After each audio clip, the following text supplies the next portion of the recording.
Bienvenue à la Cité des Vainqueurs par la foi, également connue sous le nom Église CVF. Notre vision repose sur 1 Jean 5,4 dans les Écritures qui dit que « Tout ce qui est né de Dieu triomphe du monde, et la victoire qui triomphe du monde, c'est notre foi. » Consacré au Seigneur. C'est pourquoi nous prêchons la parole de foi qui transforme le chrétien en vainqueur. Le pasteur Emmanuel Diko Ngwama, enseignant et spécialiste de la parole de foi, est en charge de ce ministère qu'il a fondé en 2014 sur l'instruction du Seigneur. Bien-aimés dans le Seigneur, bonjour. Je suis dans la joie de partager la parole de Dieu avec vous aujourd'hui. Des riches temps d'enseignement et de prière. Tu as 12 ans et tu sers déjà le Seigneur. C'est quelqu'un qui travaille, qui nous transforme. Louanges expressives, adoration et communion fraternelle sont autant des moments que nous passons dans la présence du Seigneur chaque dimanche de 10h à 12h30. Si vous recherchez une assemblée, vous vous sentez down. Je m'appelle Gaëlle. Bonjour Gaëlle. Vous avez vraiment la possibilité ici à apprendre comment devenir un chrétien vainqueur. La Cité des Vainqueurs par la foi. Lors de nos cultes, ne manquez pas de nous retrouver au 78 rue du Billoir à Savigny-sur-Orge en Île-de-France. Pour être à jour sur nos actualités, abonnez-vous à notre page Facebook La Cité des Vainqueurs par la foi. CVF, notre chaîne YouTube CVF TV et visitez notre site internet www.eglisecvf.com. Que le Seigneur vous bénisse.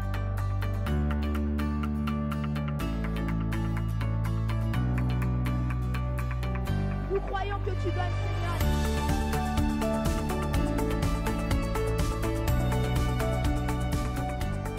Ce matin, on va continuer toujours dans notre thème « Comment vivre par la foi ». Très pratique, mais je te donne un bon conseil. Prends note parce qu'on va aller en profondeur dans la parole de Dieu encore une fois ce matin. Amen. J'avais expliqué cette notion du « voici de Dieu », que la foi opère au présent. J'aimerais insister sur une réalité, c'est que la foi est une puissance qui donne la supériorité à celui qui l'utilise. Et on avait vu le passage qui a donné naissance à ce ministère que le Seigneur nous a inspiré dans 1 Jean chapitre 5, verset 4. Mais j'aimerais prendre ça ce matin avec toi dans la version Darby. C'est l'intro. 1 Jean chapitre 5, le verset 4. Si tu peux me prendre ça dans la version Darby. Et tu vas mieux comprendre ce que je disais déjà la semaine passée, parce que j'y vais avec vous pas à pas. Ça ne sert à rien de vous donner certaines vérités trop profondes, de nourriture trop solide, alors que les dents ne sont pas encore bien solides. Mais maintenant, on est en train de monter, donc on va y aller crescendo. Amen. Ok. Sœur Isabelle. Parce que tout ce qui est né de Dieu est victorieux du monde. Amen. Là, c'est une évidence. Parce que tu es né de Dieu, tu es victorieux du monde. Ça, c'est par nature. Mais pour la rendre effective, il faut un élément. Est-ce qu'on comprend? Parce que la nature divine, par essence, par elle-même, elle est victorieuse du monde. Ça, c'est une réalité. Mais pour que cette réalité devienne une vérité présente, il faut un élément qui s'appelle la foi. Mais maintenant, tu peux encore reprendre, sœur Isabelle, verset 4. Parce que tout ce qui est né de Dieu est victorieux du monde, et c'est ici la victoire qui a vaincu le monde. Vous voyez? Et c'est ici. C'est la même chose que voici. Elle s'introduit. J'ai expliqué que c'est un point de contact qui ouvre la porte du temps et qui ramène ce qui est dans l'éternité dans ton présent actuel. Je te renvoie à ce qu'on a vu la semaine passée. Et la Bible explique que la foi est la victoire qui a vaincu le monde. C'est la même chose que Jésus avait dit. Prenez courage, parce que moi j'ai fait quoi? J'ai vaincu le monde. Dis à quelqu'un, la foi est la victoire qui a vaincu le monde. Pas une, mais là, en d'autres termes, elle n'échoue jamais. Parce qu'elle est la victoire. Et c'est ici la victoire. Et voici la victoire qui a vaincu le monde, qui a mis le système de ce monde à genoux. C'est ta foi. Est-ce qu'on comprend ça bien? Ce matin, j'aimerais être encore assez pratique et te révéler quelque chose. Je sais que tu n'as encore jamais entendu parler de ça. Mais il y a une réalité biblique tellement importante, on ouvre une nouvelle porte. Je vais parler ce matin du mystère de la foi. La foi est le mystère du royaume de Dieu. La foi est un mystère qui nous donne la supériorité, la suprématie dans tout ce que nous sommes en train de faire. Mais pour bien comprendre cela, on va prendre encore un autre passage. Hébreux chapitre 1er, j'aime beaucoup le livre d'Hébreux. Comme vous savez, c'est mon livre préféré de la Bible. On va aller dans la version parole vivante. Hébreux chapitre 1er, on va prendre du verset 2, sœur Isabelle, au verset 3. On nous parle ici de la personne de Jésus-Christ.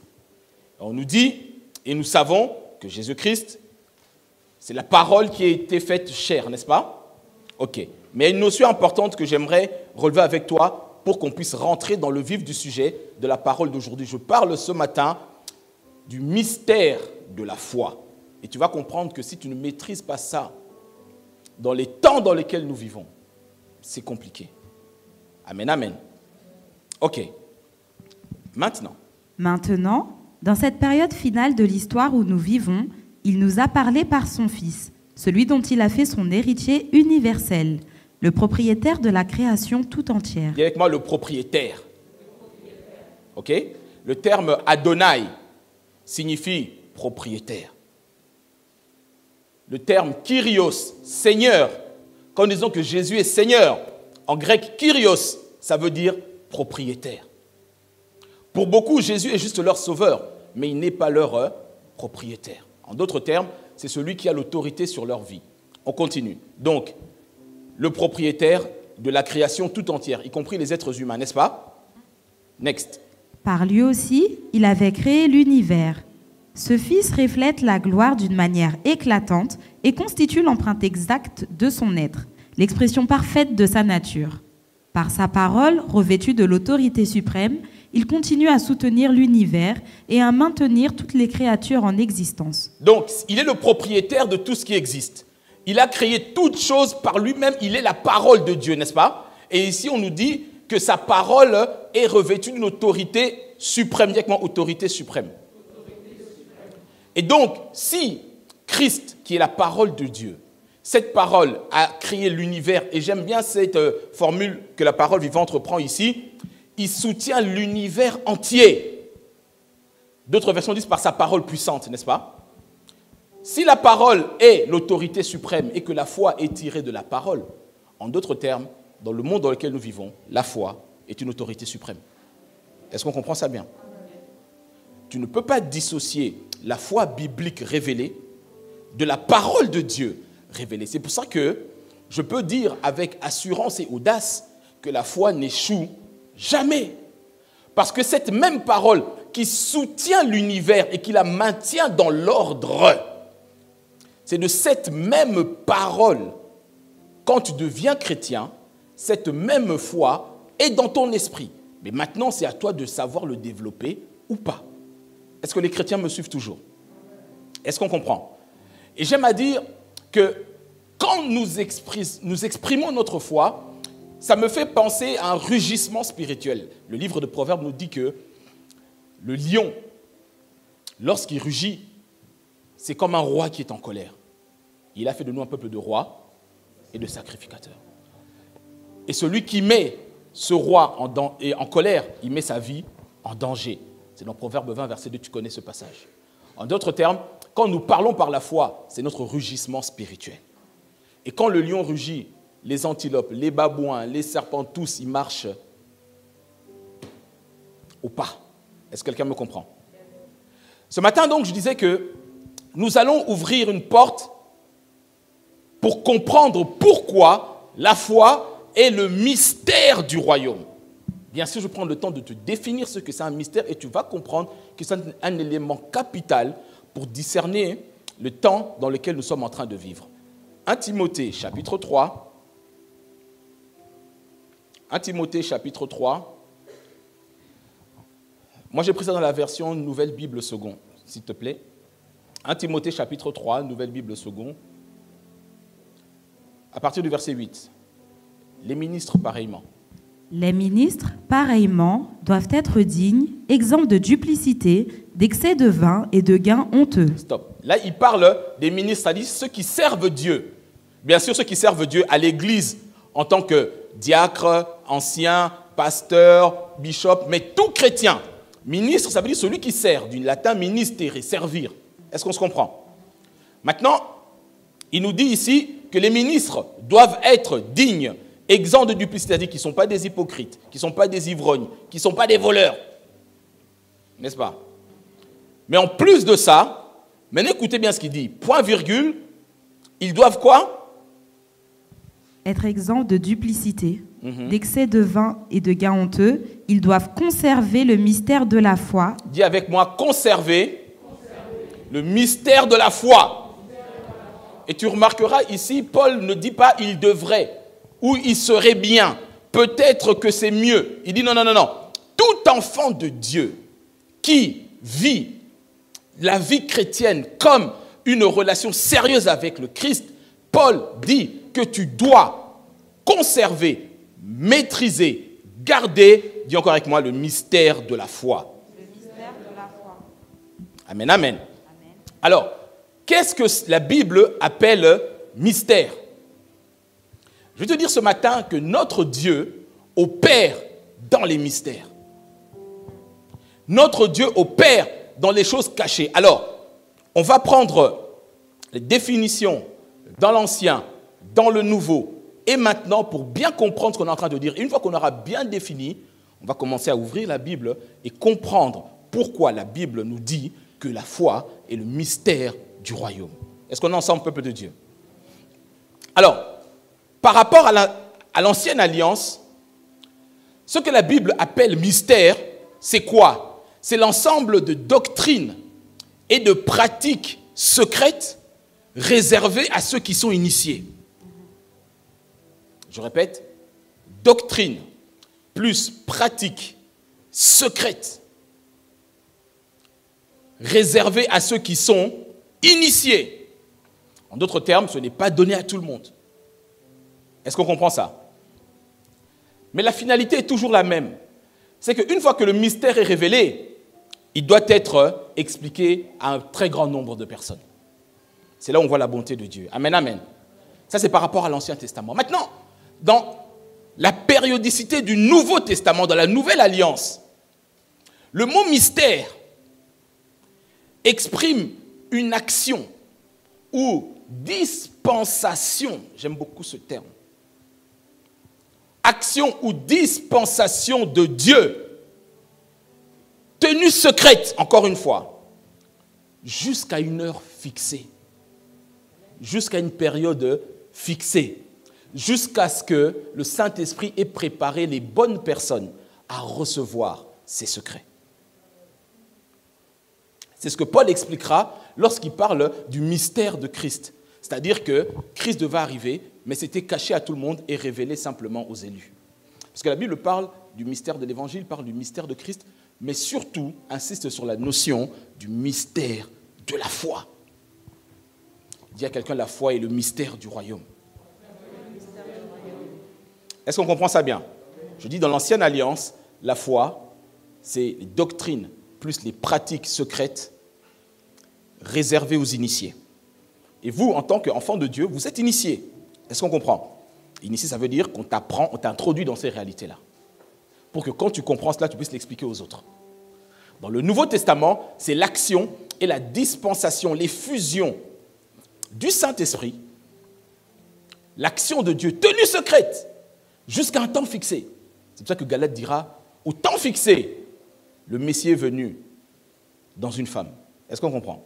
Au temps fixé, retiens ça bien. Ou quand le Saint-Esprit aura préparé une personne pour lui révéler ces choses-là. Est-ce qu'on est toujours ensemble? Maintenant, la définition pratique de la notion du mystère de la foi, dans le temps dans lequel nous sommes aujourd'hui, c'est quoi? Ce sont, aujourd'hui, au temps où nous parlons, j'ai pris l'ancien, j'ai pris le nouveau. Aujourd'hui, on peut dire que le mystère, bibliquement parlant, techniquement parlant, on peut dire que c'est quoi? C'est des conseils et pratiques secrètes. Je répète, conseils et pratiques secrètes qui poussent Dieu à agir avec puissance et justice. Et je vais te le démontrer bibliquement. Conseils plus pratique secrète.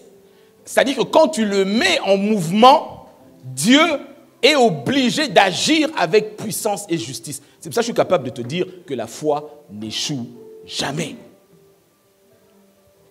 Parce que lorsque Dieu agit, nulle part on a dit que Dieu a échoué. Nulle part dans la Bible on dit que notre Seigneur a échoué. Non, en d'autres termes, si tu n'es pas initié à ces réalités, si on ne te les révèle pas, tu ne pourras pas.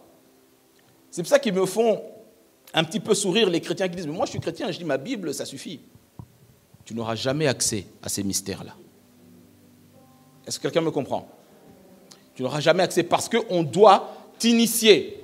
Et le Saint-Esprit dit qu'il passe par des hommes. Il y a des choses qu'il peut te révéler directement, c'est vrai. Mais il y a d'autres choses où il est obligé de passer par d'autres personnes pour t'initier à ces réalités-là. Donc, au temps dans lequel nous sommes aujourd'hui, la foi, ce sont des pratiques, des conseils secrets qui poussent Dieu à intervenir avec puissance et justice, c'est-à-dire rétablir le droit, rétablir ce qui est vrai dans ta vie, dans ta maison. Tu comprends que lorsque tu commenceras à maîtriser le mystère de la foi, bien-aimé, il y aura des choses qui n'arriveront plus dans ta vie, ni dans ta maison. Si tu es avec moi, donne-moi un bon amen quand même. Amen. Est-ce qu'on est ensemble? Jusque-là, ça va? Amen. On va lire un autre passage. On est dans la version Darby. Matthieu chapitre 13, verset 11. Matthieu chapitre 13, le 11e verset. Là, ici, Jésus explique à ses disciples, il décortique la parabole du semeur. Il enseignait en public, il parlait en parabole. Mais après, les disciples lui demandent des explications. Est-ce qu'on comprend?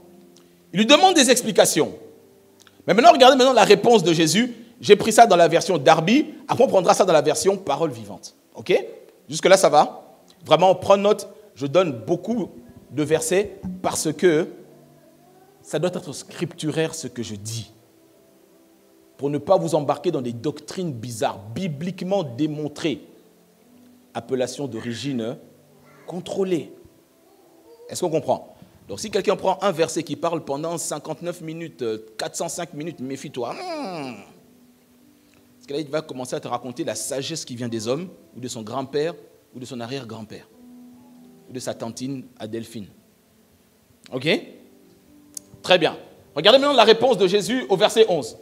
Et lui, répondant, leur dit, « C'est parce qu'à vous, il est donné de connaître les mystères du royaume des cieux, mais à eux, il n'est pas donné. » Il t'est donné à toi qui m'écoutes ce matin de connaître quoi?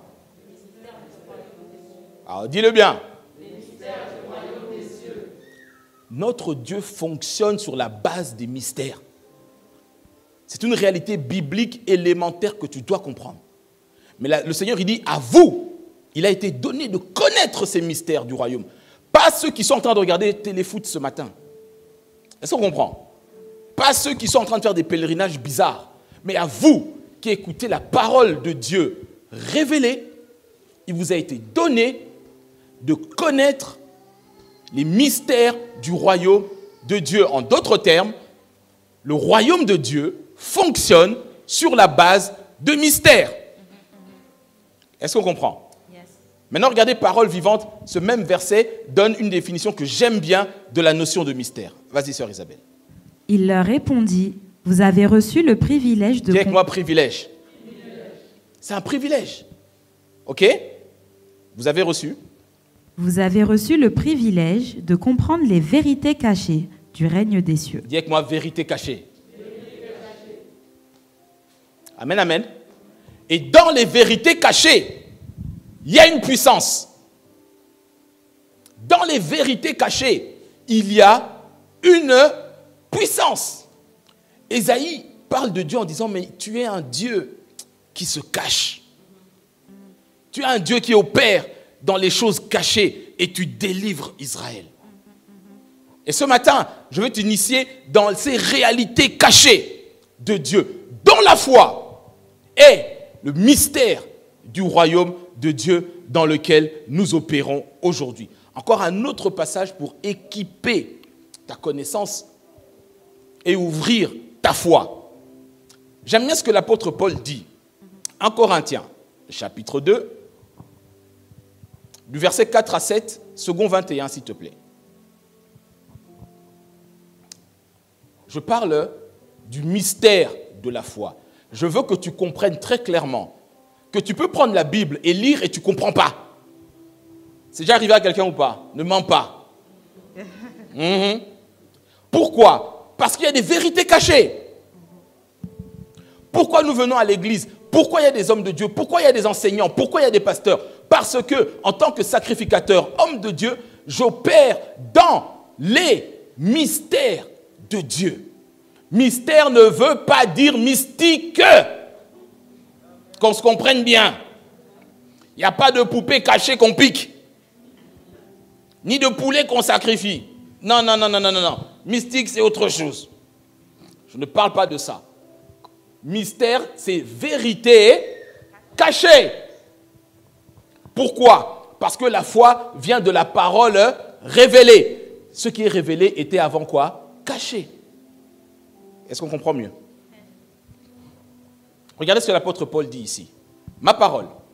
Ma parole et ma prédication ne reposaient pas sur les discours persuasifs de la sagesse humaine, mais sur une démonstration d'esprit et de puissance, afin que votre foi soit fondée non sur la sagesse des hommes, mais sur la puissance de Dieu. Donc ici, Paul explique que la foi fonctionne et est fondée sur la puissance de Dieu, n'est-ce pas? Et on a vu dans Hébreux que la parole de Dieu, il soutient l'univers entier par sa parole puissante.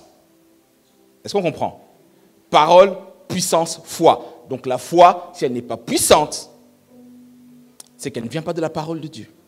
Est-ce qu'on me suit? C'est pour ça que Paul il dit, ne cherchez pas simplement des prédications ou des discours persuasifs de la sagesse, des démonstrations des philosophes, des coachs, des mentors, mais recherche ce qui vient de la puissance de Dieu. Et la foi, comme elle provient de la parole révélée de Dieu, elle est obligatoirement comment? Puissante. Est-ce qu'on me suit? Ok? Regardez maintenant la suite. On est au verset 6. C'est pourtant bien une sagesse que nous enseignons parmi les hommes mûrs, mais une sagesse qui n'est pas de ce temps, ni des chefs de ce temps. Donc ici, quand il parle de sagesse, il parle aussi de la puissance, n'est-ce pas? Il utilise le terme « pourtant ». On parle tous français, n'est-ce pas? Ok.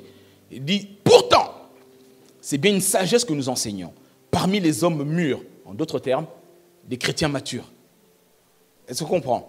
Et ce matin, je vous parle des mystères de la parole de Dieu qui est réservée aux chrétiens matures et pas aux bébés spirituels. Jusque-là, on est toujours ensemble? Ok. Mais une sagesse qui n'est pas de ce temps, s'il te plaît. Mais une sagesse qui n'est pas de ce temps, ni des chefs de ce temps, qui sont voués à la destruction. Maintenant, souligne bien le verset 7 si c'est ta Bible. Si c'est ta tablette, tu prends un stylo et tu soulignes. Est-ce qu'on est ensemble? Yes. Le verset 7 nous dit quoi? Écoute bien. Non. Non. Nous annonçons la sagesse de Dieu, mystérieuse et cachée. Stop. Nous annonçons quoi? La sagesse de Dieu, elle est comment? Mystérieuse et cachée. C'est de l'évangile dont il parle. Je vous ai expliqué que l'évangile est confondu à la foi. F-O-I. Faith. Ok? Donc, nous vous annonçons la foi de Dieu. La même sorte de foi que Dieu. Elle est mystérieuse et elle est comment? Cachée. Celle que Dieu, avant tous les temps, avait préparée d'avance pour ta gloire. Est-ce qu'on me comprend? Dieu avait préparé ces choses cachées depuis bien avant les temps pour qu'elles soient révélées dans ta vie et qu'elles fassent ta gloire. La gloire signifie, doxa en grec, le savoir-faire, la manifestation de la maîtrise, de l'expertise, de la puissance de Dieu dans la vie de quelqu'un. On est toujours ensemble, CVF? Yep. Je dis que la foi est le mystère du royaume. L'ensemble de conseils et de pratiques secrètes qui poussent Dieu à agir avec puissance et justice pour changer l'inchangeable. Est-ce que le peuple dit toujours avec moi? Amen, amen. Je sais que je bombarde beaucoup de versets, mais je vais t'équiper. Proverbe 25, 2, parole de vie. chaque chrétien doit conserver le mystère de la foi. Doit, must. Comment on dit doit en créole haïtien, chichi? Doué. C'est ça. Est-ce qu'on est ensemble? Verset 2. La gloire de Dieu, c'est d'agir de façon cachée. Répète après moi. La gloire de Dieu, c'est d'agir de façon cachée. Est-ce qu'on me suit bien? C'est-à-dire que la puissance manifeste de Dieu ne peut se découvrir qu'après l'avoir cherché. Tu peux pas rester dans ton lit en disant « Ah, Dieu, parle-moi. » Ah, il ne me parle pas. Cherche. Lève-toi et viens à l'église, frère. Est-ce qu'on comprend? La gloire de Dieu, c'est d'agir de façon comment? Cachée. Dès qu'on parle de caché, tu peux remplacer caché par mystère. C'est pour ça que je dis que la foi, ce que je vous enseigne ici, sont des choses que vous avez rarement entendues. J'ai grandi dans l'église, je sais que ces choses-là, quand j'étais petit, je ne les entendais pas. Mais c'est parce que je cherchais Dieu et le Seigneur m'a fait cette grâce d'être connecté à la parole de foi et je comprends mieux ces réalités parce que ce sont des vérités cachées du royaume. Je ne parle pas ici d'un phénomène de mode, je parle d'une vie. Et ce que je dis, c'est ce que je vis. Est-ce qu'on est ensemble au CVF? Amen. Ceux qui sont avec moi depuis le début de ce ministère savent que ce que je dis, c'est ce que je vis. C'est une réalité. Donc, la gloire de Dieu, c'est d'agir de façon comment? Cachée. Tandis que la gloire des rois, les rois ici, c'est toi et c'est moi. Est-ce qu'on comprend? C'est-à-dire que notre succès à nous, ce qui fait notre force, notre particularité, notre supériorité, la gloire des rois, c'est de découvrir ce qui est. C'est pour ça que Paul dit la foi vient de ce que l'on et ce que l'on entend vient de la parole révélée de Dieu. En d'autres termes, parole cachée de Dieu. Ce qui fait notre gloire et notre puissance, c'est de découvrir ce qui est caché. C'est pour ça qu'il y a tellement d'églises où il n'y a même plus la puissance de Dieu. Il y a tellement d'églises où on ne voit plus de miracles, on ne voit plus des démons. Les démons sont à l'aise même dans l'église, ils viennent en pantoufles. Parce qu'il n'y a pas la puissance révélée, cachée de Dieu. Il a dit, voici les miracles qui vont accompagner ceux qui croient. 1, en mon nom, ils chasseront les démons. Eux, ils disent, non, ça c'est des superstitions. 2, ils parlent en langue. Dès que tu parles en langue, on te dit, oh, tranquille. Non, frère. Nous sommes dans les mystères cachés. Jésus l'a dit, voici ce qui va arriver dans la vie de ceux qui auront la foi. Est-ce qu'on me suit? La gloire de Dieu, c'est d'agir de façon comment? Cachée. Et la gloire des membres de CVF, c'est de découvrir ce qui est quoi?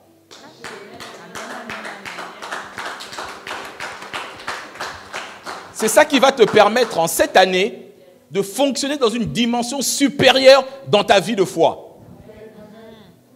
Jésus dit, voici les miracles qui accompagneront ceux qui auront cru. En mon nom, ils chasseront les démons. 2, ils parleront en langue. Je ne comprends pas comment il y a des entités d'église qui sont contre cette réalité. Et pourtant, Paul dit, on connaît ce passage dans 1 Corinthiens 14, il dit, celui qui parle en langue, il ne parle pas aux hommes, mais il parle à qui? À Dieu. Et il précise, il dit, mais c'est en esprit qu'il dit quoi? Des mystères.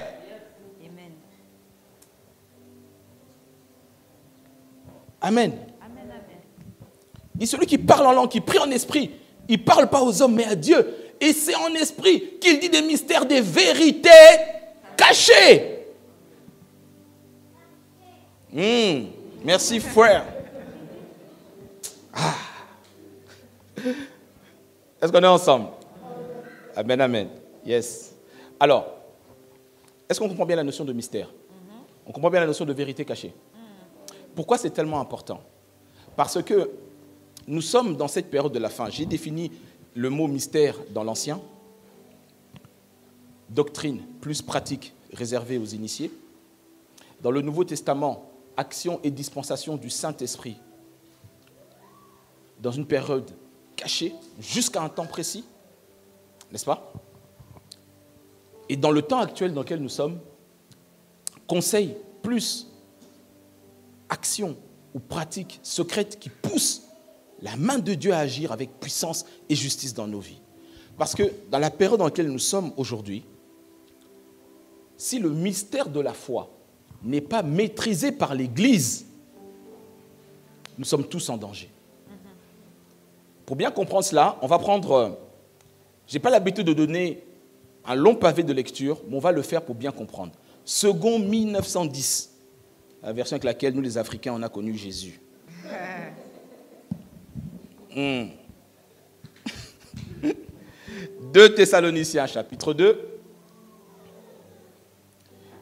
Tu vas commencer à partir du verset 2, sœur Isabelle, on descendra jusqu'au verset 12. D'accord? Suis très bien et je prendrai le temps d'expliquer certaines réalités. Pourquoi nous devons conserver et maîtriser le mystère de la foi. Amen. Parce que nous sommes dans les temps de la fin. Hébreux, qu'on a lu tout à l'heure, la Bible a dit que dans les jours derniers dans lesquels nous sommes aujourd'hui, Dieu nous parle et nous devons discerner cela et je rentre vraiment dans le vif de ce que je veux partager avec toi ce matin. Si tu es avec moi, est-ce que tu peux dire Amen, Amen? Amen. Ok, vas-y, sœur Isabelle. De ne pas vous laisser facilement ébranler dans votre bon sens. 2 Thessaloniciens 2. Pour ce qui concerne l'avènement de notre Seigneur Jésus-Christ. C'est pas ça? Tu avais déjà parti au verset 2, je crois. Oui, vas-y. Donc verset 1. Tu peux commencer à partir, voilà. Pour ce qui concerne l'avènement de notre Seigneur Jésus-Christ et notre réunion avec lui, nous vous prions, frères, de ne pas vous laisser facilement ébranler dans votre bon sens et de ne pas vous laisser troubler, soit par quelque inspiration, soit par quelques paroles ou par quelques lettres qu'on dirait venir de nous, comme si le jour du Seigneur était déjà là. Donc là, il a introduit, il dit, dans les temps de la fin, soyez vigilants sur ce que dit la parole de Dieu et ne vous laissez pas troubler, ok? Maintenant, verset 3. Que personne ne vous séduise d'aucune manière, car il faut que l'apostasie soit arrivée auparavant. Dis avec moi, s'il te plaît, merci. Dis avec moi, apostasie. Et je vais parler sur ça aujourd'hui. Il faut que l'apostasie arrive. Donc, ce n'est pas le coronavirus qui va mettre fin au monde, n'en déplaise à certains. Ce n'est pas la Corée du Nord avec les bombes nucléaires, non, non. Il faut d'abord que ce qui est écrit ici s'accomplisse. Est-ce qu'on me comprend? Je sais que quand on dit apostasie, pour certains, ça ressemble à du chinois, c'est du grec. Et je vais prendre le temps d'expliquer. OK? Donc, Paul, il dit, on revient encore sur le même verset, sœur Isabelle, s'il te plaît. Le verset 3. Tu peux descendre jusqu'au verset 12, vas-y. Que personne ne vous séduise d'aucune manière, car il faut que l'apostasie soit arrivée auparavant et qu'on ait vu paraître l'homme du péché, le fils de la perdition, l'adversaire qui s'élève au-dessus de tout ce qu'on appelle Dieu ou de ce qu'on adore, jusqu'à s'asseoir dans le temple de Dieu, se proclamant lui-même Dieu. Donc, techniquement, il faut d'abord passer par le temps de l'apostasie avant que l'antéchrist arrive. Est-ce qu'on comprend? Ok, continue. Ne vous souvenez-vous pas que je vous disais ces choses lorsque j'étais encore chez vous? Et maintenant, vous savez ce qui le retient, afin qu'il ne paraisse qu'en son temps. Écoute bien et souligne le verset 7. Si c'est ta tablette, tu prends ton stylo, tu soulignes. Écoute bien le verset 7. Il faut quoi? Car le mystère de l'iniquité agit déjà. Ah ah. On parle du mystère de la foi et on parle du mystère de... Du mystère de la foi et du mystère de l'iniquité. Ok. Continue, sœur Isabelle. Tu peux reprendre le verset 7 pour ceux qui n'ont pas souligné avec leur stylo. Car le mystère de l'iniquité agit déjà. Il faut seulement que celui qui le retient encore ait disparu. Et alors paraîtra l'impie, que le Seigneur Jésus détruira par le souffle de sa bouche et qu'il anéantira par l'éclat de son avènement. L'apparition de cet impie se fera par la puissance de Satan, avec toutes sortes de miracles, de signes et de prodiges mensongers, et avec toutes les séductions de l'iniquité pour ceux qui périssent parce qu'ils n'ont pas reçu l'amour de la vérité pour être sauvés. Aussi, Dieu leur envoie une puissance d'égarement pour qu'ils croient aux mensonges, afin que tous ceux qui n'ont pas cru à la vérité, mais qui ont pris plaisir à l'injustice, soient condamnés. Amen. Amen. Ok. Tu peux remonter au verset 2, verset 3. Je vais prendre le temps d'expliquer deux choses très importantes et j'aimerais que tu puisses comprendre. Paul, ici, a reçu la révélation des événements Et Jean, dans Apocalypse, va les compléter, n'est-ce pas? Et il nous dit, au verset 3, on va reprendre le verset 3, et il nous dit, il faut que le temps de l'apostasie arrive. Donc, dans la chronologie, il y a le temps de l'apostasie, il y a le temps de l'antéchrist, n'est-ce pas? Et il y a les temps de la fin. Donc, tant que ces choses-là ne sont pas arrivées, la fin du monde ne peut pas arriver. Maintenant, qu'est-ce que l'apostasie? Le terme grec apostasie signifie absence de foi. Est-ce qu'on me comprend? Apostasie signifie perte, abandon, défection, désertion dans le sens militaire de la foi. Est-ce qu'on comprend mieux? Et Paul explique, il dit dans les temps de la fin, et aujourd'hui, ce n'est pas un scoop pour toi, nous sommes dans cette période d'apostasie. Et tu remarqueras ici que l'apôtre Paul ne parle pas des païens, il parle des enfants de Dieu. Puisqu'il parle à l'église de Thessalonique, il dit dans les temps de la fin, il faut que le temps de l'apostasie arrive. Pourquoi? Parce qu'en réalité, c'est une période dans laquelle Dieu va permettre que tous les chrétiens soient éprouvés.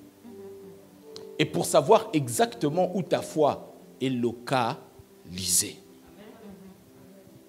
Est-ce qu'on me suit?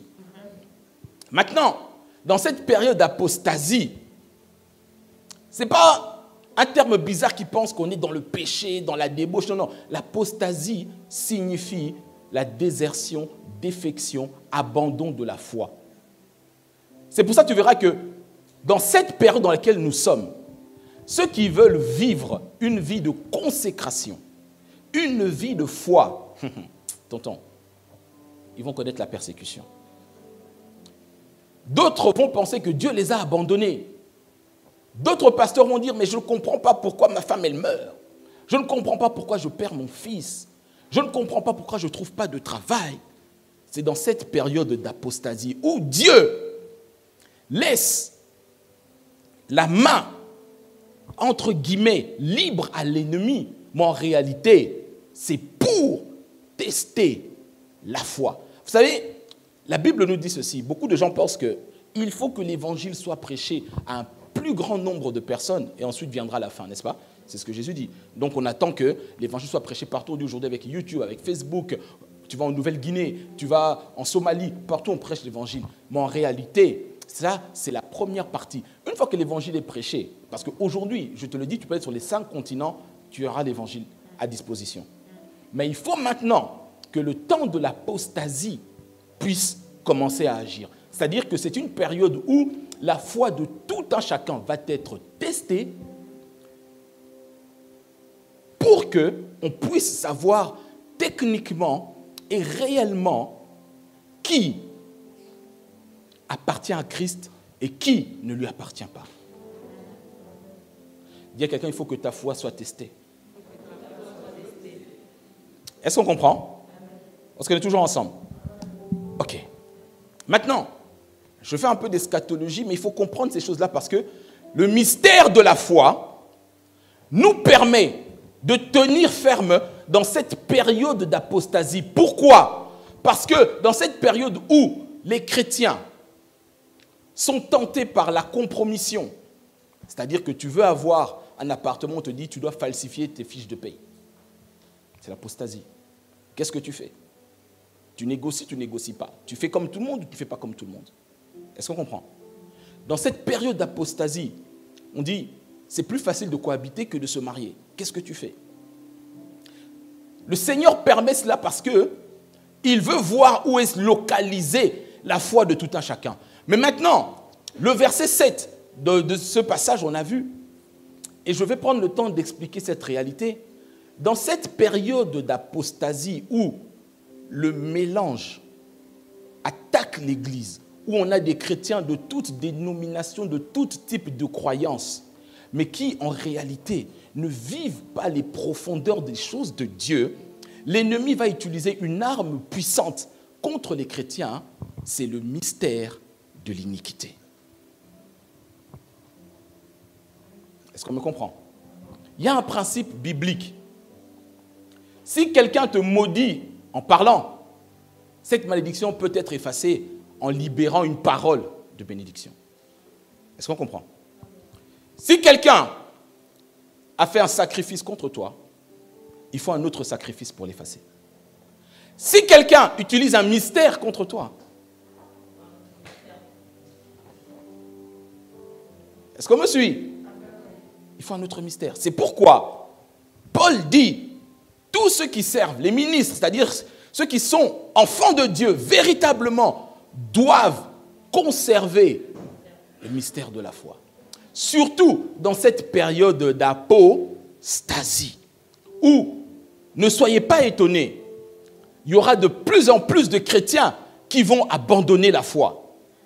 Il y aura de plus en plus de chrétiens qui vont être déçus parce qu'ils n'arrivent pas à payer leur loyer, parce qu'ils n'arrivent pas à se marier, parce qu'ils n'arrivent pas à avoir de travail, parce qu'ils n'arrivent pas à dormir tranquille. C'est une période, le Seigneur dit, cette période doit obligatoirement arriver.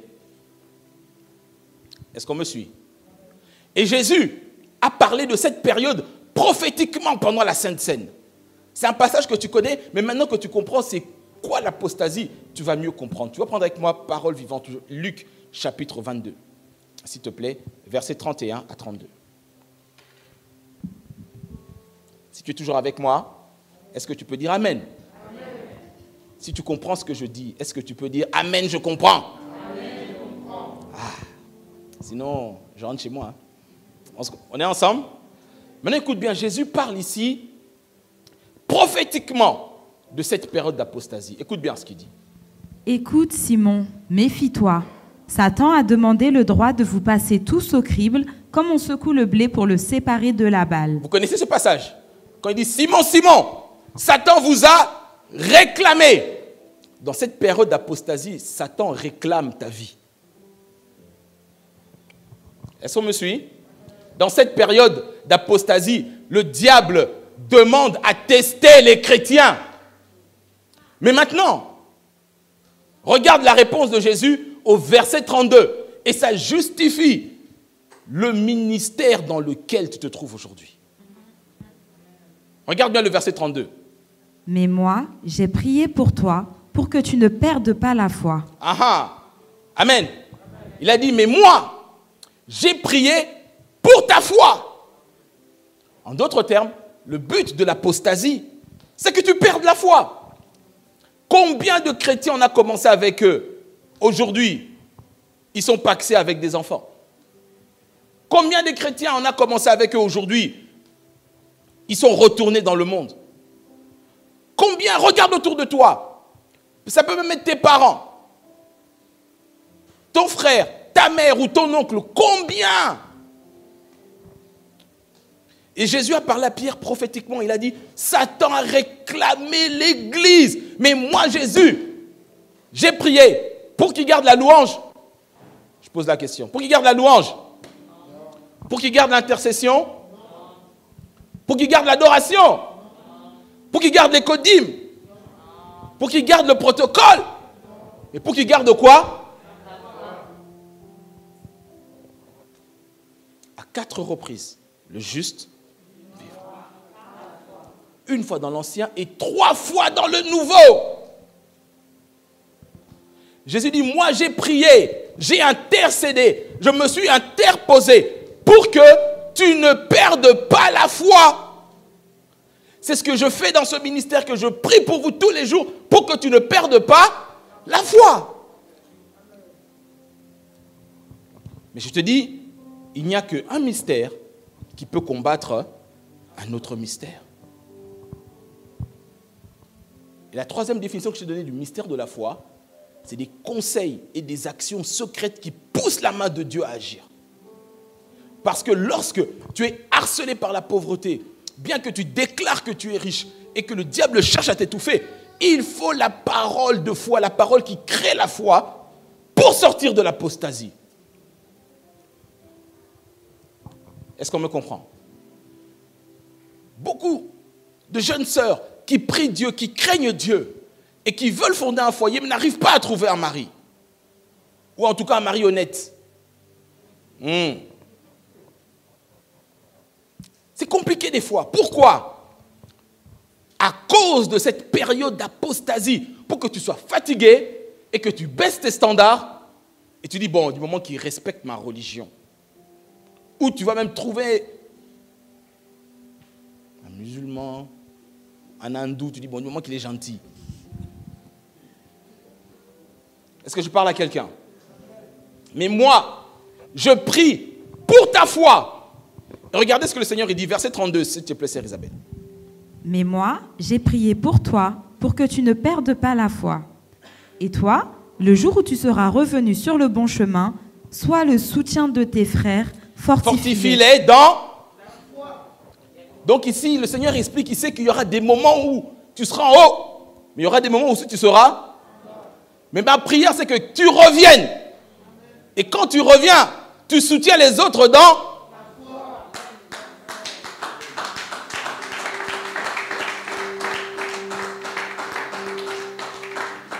Est-ce qu'on me comprend?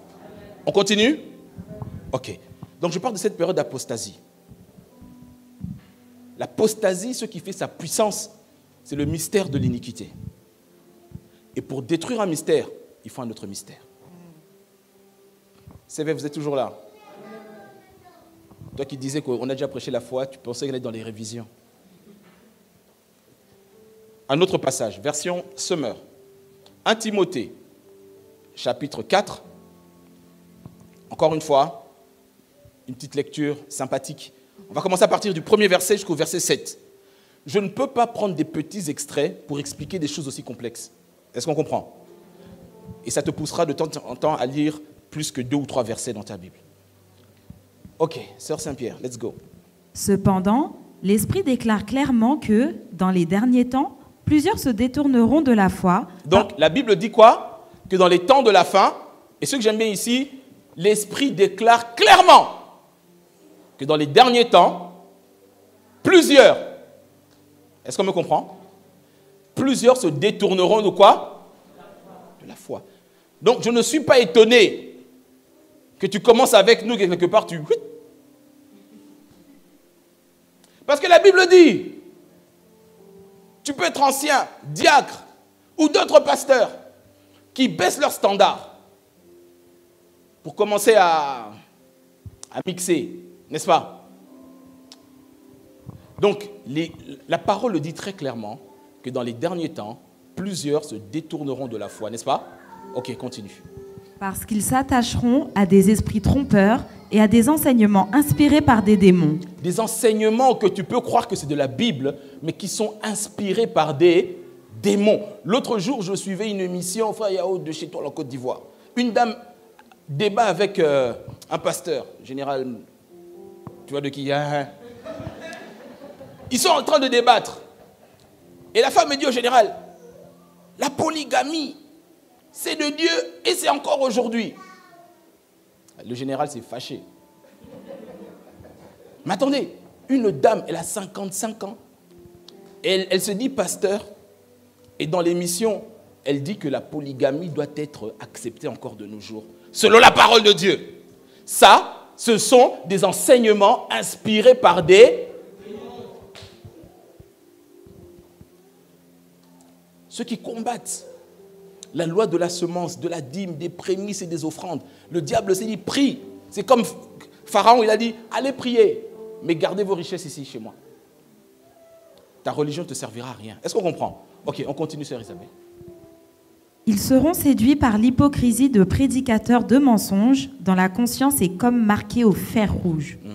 Ces gens-là interdiront le mariage et exigeront que l'on s'abstienne de certains aliments alors que Dieu a créé toutes choses pour que les croyants, ceux qui connaissent la vérité, en jouissent avec reconnaissance. Tellement de choses à dire, mais on ne va pas s'écarter du sujet, ok? Continue. En effet, tout ce que Dieu a créé est bon. Rien n'est à rejeter, pourvu que l'on remercie Dieu en le prenant. Si tu veux manger le poisson, mange le poisson. Tu veux manger le jonjon, mange le jonjon, frère.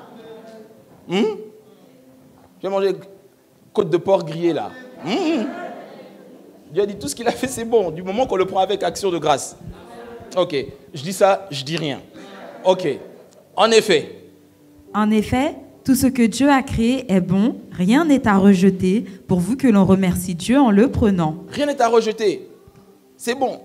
Même si chez moi en Afrique, on mange le crocodile. Eh bien, ça se mange.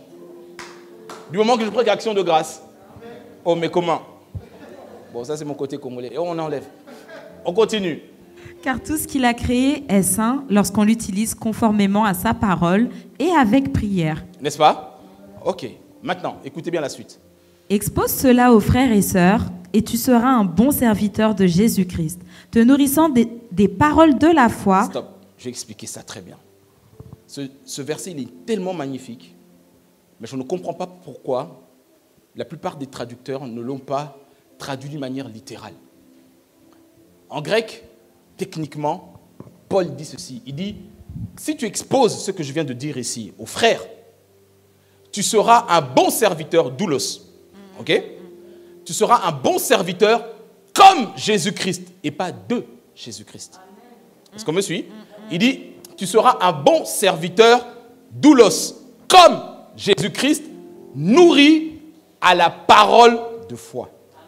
Ce qui veut dire, techniquement parlant, que notre Seigneur Jésus-Christ se nourrissait de la parole. Est-ce qu'on comprend? Il dit, lorsque tu exposes ces vérités, tu seras un bon doulos, comme notre Seigneur Jésus-Christ, qui lui-même était nourri à la parole de foi. Parce qu'il faut la parole de foi pour combattre des doctrines inspirées par des démons qui utilisent le mystère de l'iniquité. Et c'est la parole de foi qui donne naissance et qui affermit le mystère de la foi dans la vie de celui qui m'écoute. Est-ce qu'on comprend ça? Donc, tu peux reprendre. Expose cela aux frères. Expose cela aux frères et sœurs, et tu seras un bon serviteur de Jésus-Christ, te nourrissant des paroles de la foi et du bon enseignement que tu as fidèlement suivi. Donc, il faut être enseigné et suivre. Je répète, il faut être enseigné et suivre. Il faut être enseigné et suivre. En d'autres termes, ça se fait dans le temps. C'est pour ça que j'invite toujours à réécouter le message du dimanche. À réécouter le message du dimanche. Pourquoi? Aujourd'hui, tu n'as aucune excuse. Eux, à l'époque, ils avaient des rouleaux, des écrits. Mais toi, aujourd'hui, tu vas sur YouTube, tu reçois l'onction qui était ici. Il y a quelqu'un, tu n'as aucune excuse. Est-ce qu'on me comprend? On est maintenant au verset 7. Mais rejette les récits absurdes et contraires à la foi. Ta part, c'est de rejeter les récits contraires à la foi. Donc, ne passe pas ton temps à débattre avec des gens qui te disent « Mais cette chose de la foi, là, c'est quoi ?» Mais Jésus-Christ, rejette. Ne perds pas ton temps. Est-ce qu'on me suit? Je sais qu'il y a des gens qui aiment polémiquer. Nous, les Congolais, on a la culture de la polémique. On aime les débats. Mais moi, je n'aime pas débattre. Mais je t'explique. Si tu passes ton temps à débattre, Paul dit « Tu perds de l'influx. » Il dit, rejette ces choses-là, les récits absurdes, contraires à la foi. Et j'aime surtout la dernière phrase. Entraîne-toi plutôt à rester attaché à Dieu. Il dit, entraîne-toi plutôt à rester attaché à Dieu.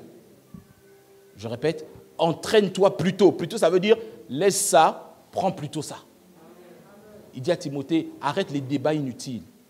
Entraîne-toi, exerce-toi, matin, midi, soir, à rester attaché à Dieu. Pour être un véritable chrétien, ça demande de l'exercice. Ça demande une discipline. Ça demande une force de caractère pour rester attaché à Dieu. Est-ce que quelqu'un me comprend toujours ce matin? Waouh! Je sens l'onction du Saint-Esprit ce matin. Et donc, je dis ceci. Dans cette période d'apostasie, où les églises sont combattues, où il y a des maladies, des épidémies qui te disent « Surtout, reste chez toi !» N'est-ce pas? Dieu regarde et veut tester la foi de chacun. Mais maintenant, l'arme principale, je l'ai dit au verset 7 de 2 Thessaloniciens chapitre 2, c'est le mystère de l'iniquité. Le mystère de l'iniquité. Maintenant, définissons ce que c'est que l'iniquité. L'iniquité, en recoupant plusieurs définitions bibliques et dans la parole de Dieu, Je peux maintenant te donner une définition précise et pointue de ce que la Bible appelle l'iniquité, parce que c'est un mot qu'on entend souvent dans l'Ancien, etc. Mais quand le Nouveau Testament en parle ici, dans cette période d'apostasie, où si nous ne maîtrisons pas le mystère de la foi, nous abandonnerons l'Évangile. Est-ce que quelqu'un me comprend? Et donc, l'iniquité, c'est quoi? Note bien la définition. L'iniquité, c'est la pratique du péché élevée à un degré hautement toxique. Je répète, la pratique du péché élevée à un degré hautement toxique. Et cette pratique rend les gens esclaves par l'addiction. Elle est toxique parce qu'elle crée l'addiction, elle est contagieuse et aussi elle se transmet de génération en génération. Est-ce que je répète? L'iniquité dont on parle ici, du mystère de l'iniquité qui combat l'Église, c'est quoi? C'est la pratique du péché élevée à un degré hautement toxique et qui crée des esclaves par l'addiction. C'est contagieux. Tu es à côté des collègues qui font que boire. Toi aussi, tu vas finir par boire. Est-ce qu'on me suit? Et il se transmet de génération en génération. C'est pour ça que Dieu dira dans les 10 commandements, il dit, je suis un Dieu jaloux qui punit quoi? Les péchés? Non. Il dit, je punis l'iniquité des pères sur les enfants jusqu'à la 3e, la 4e génération. Est-ce qu'on comprend? C'est une arme de destruction massive du diable contre l'Église. C'est une arme de destruction massive du diable contre l'Église. Et l'iniquité s'attaque aux chrétiens, à l'Église. Les païens, ils sont déjà dedans, donc ça ne les intéresse pas. Le message de Paul aux Thessaloniciens, c'est à l'Église de Thessalonique. Pour leur dire, faites attention, dans les temps de la fin, vous allez être attaqués. Dans les temps de la fin, l'iniquité, c'est-à-dire la pratique du péché élevée à un degré toxique tellement que dès que tu es à côté de quelqu'un qui est comme ça, toi aussi tu le deviens. Et je ne parle pas des gens du dehors, je parle des gens qui sont dans l'Église. C'est pour ça qu'on a vu dans plusieurs passages, même Jésus le dira, dans le temps de la fin, la charité va disparaître. À cause de quoi? De la période de l'apostasie. Et dans la période de l'apostasie, l'arme principale de destruction, de contagion, de contamination dans l'Église, c'est quoi? Le mystère de l'iniquité. Pourquoi? Qui dit mystère dit pratique secrète qui déclenche une puissance. Donc si tu n'es même pas au courant du mystère de l'iniquité, ne sois pas étonné que tu sois déjà contaminé. C'est comme si tu sortais sans masque et sans te laver les mains. Est-ce qu'on comprend? Ça n'épargne personne, et surtout l'Église. Et surtout l'Église. Je vais m'arrêter là pour ce matin. On continuera la semaine prochaine. Parce que je vais rentrer dans les détails sur la notion de l'iniquité et sur la notion de péché dans l'Église. Parce qu'il y a péché et péché. La Bible dit qu'il y a des péchés qui mènent à la mort. Il y en a d'autres qui ne mènent pas à la mort. Tu dis, ah bon? On va prendre le temps. Parce que là, ça fait déjà 1 heure que je parle. Est-ce qu'on est ensemble? Est-ce que tu as reçu quelque chose ce matin? Est-ce que le Saint-Esprit t'a parlé ce matin?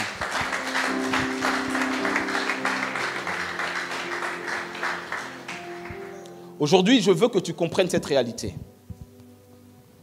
Que la foi est indispensable à la vie du chrétien.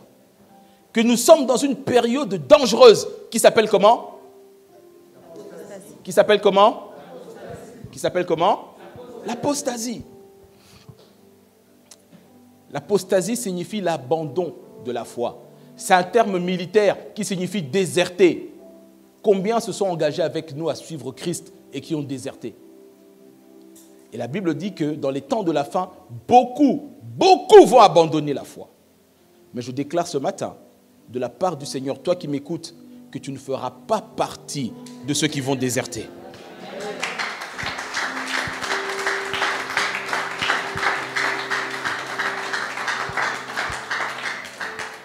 Le Seigneur a amené ce ministère en ce temps-ci, dans cette période. Oui, on n'est pas célèbre sur les réseaux. Oui, on n'est pas sur MCI. Oui, on n'est pas sur TF1. Mais on est certain d'une chose, frère. On est dans le vrai. Personne, tu peux prendre le plus grand archibishop, ne pourra pas démonter ce que je t'ai expliqué ce matin bibliquement, à moins qu'il ait notre Bible. Alors lui, il aura des doctrines inspirées par le côté obscur. Est-ce qu'on se comprend? Non, bien-aimé, vraiment de la part du Seigneur. Je prie, comme Paul le dit dans Éphésiens chapitre 1er, verset 17, que Dieu vous donne un esprit de sagesse et de révélation pour comprendre ces choses. Nous sommes de la foi. Nous sommes du peuple de Dieu qui marchons par la foi. La dernière citation du juste vivra par la foi, c'est dans Hébreux 10, 38. Hébreux 10, 38 dit, mais le juste vivra par la foi. Mais s'il retourne en arrière, tu peux remettre ça, s'il te plaît, second 21. Pour ceux qui ne connaissent pas, vraiment, ça c'est dans les basiques, hein, c'est les basiques. C'est l'ABC de la parole de Dieu. Est-ce qu'on me suit? Hébreux 10, 38, 39, second 21. Et le juste vivra par la foi, mais s'il revient en arrière, je ne prends pas plaisir en lui. S'il revient en arrière, ça veut dire qu'il a été contaminé par la peau. Est-ce qu'on comprend? Et là, Dieu dit, d'autres versions disent, mon âme ne prend plus plaisir en lui. Mais ce matin, je déclare que tu commences à maîtriser solidement le mystère de la foi. Est-ce qu'on me comprend? Dimanche prochain, je te montrerai des choses vraiment de la part du Seigneur que tu n'as encore jamais entendues par rapport à l'iniquité. Ne manque pas parce que je n'ai pas voulu commencer maintenant pour ne pas te submerger d'informations. Mais les deux vont ensemble. La foi et le mystère du royaume. Donc le juste vivra, sœur Isabelle. Et le juste vivra par la foi, mais s'il revient en arrière, je ne prends pas plaisir en lui. Quant à nous, nous ne faisons pas partie de ceux qui reviennent en arrière pour leur perte. Est-ce que tu peux dire à quelqu'un, quant à moi, je ne fais pas partie de ceux qui reviennent en arrière pour leur perte. Est-ce qu'on comprend? Donc quand tu te regardes dans le miroir, le matin, en te rasant, comme certains, tu dis, moi, je ne fais pas partie de ceux qui retournent en arrière. Même si le médecin te dit, le rapport médical déclare que c'est terminé, stérile, que c'est terminé, improductif, ou on te dit, entretien préalable, à cause de la conjoncture. Est-ce qu'on comprend? Que tu reçois un recommandé avec la tête de Marianne, liberté, égalité. Que ça ne te fasse pas perdre la foi. Tu dis, quant à moi, je ne fais pas partie de ceux qui reviennent en arrière pour leur perte, mais de ceux qui ont, alors dis-le bien fort, mais de ceux qui ont, de ceux qui ont, acclame le Saint-Esprit.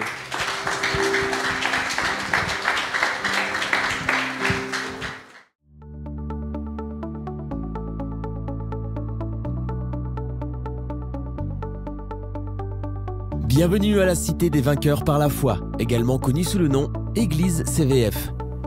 Notre vision repose sur 1 Jean 5,4 dans les Écritures qui dit que tout ce qui est né de Dieu triomphe du monde, et la victoire qui triomphe du monde, c'est notre foi. Consacré au Seigneur. C'est pourquoi nous prêchons la parole de foi qui transforme le chrétien en vainqueur. Le pasteur Emmanuel Diko Ngwama, enseignant et spécialiste de la parole de foi, est en charge de ce ministère qu'il a fondé en 2014 sur l'instruction du Seigneur. Bien-aimés dans le Seigneur, bonjour. Je suis dans la joie de partager la parole de Dieu avec vous aujourd'hui. Des riches temps d'enseignement et de prière. Tu as 12 ans et tu sers déjà le Seigneur. C'est quelqu'un qui travaille, qui nous transforme. Louanges expressives, adoration et communion fraternelle sont autant des moments que nous passons dans la présence du Seigneur chaque dimanche de 10h à 12h30. Si vous recherchez une assemblée, vous vous sentez down, Je m'appelle Gaëlle. Bonjour Gaëlle. Vous avez vraiment la possibilité ici à apprendre comment devenir un chrétien vainqueur. La cité des vainqueurs par la foi. Lors de nos cultes. Ne manquez pas de nous retrouver au 78 rue du Billoir à Savigny-sur-Orge en Ile-de-France. Pour être à jour sur nos actualités, abonnez-vous à notre page Facebook La Cité des Vainqueurs par la foi. CVF, notre chaîne YouTube CVF TV et visitez notre site internet www.eglisecvf.com. Que le Seigneur vous bénisse.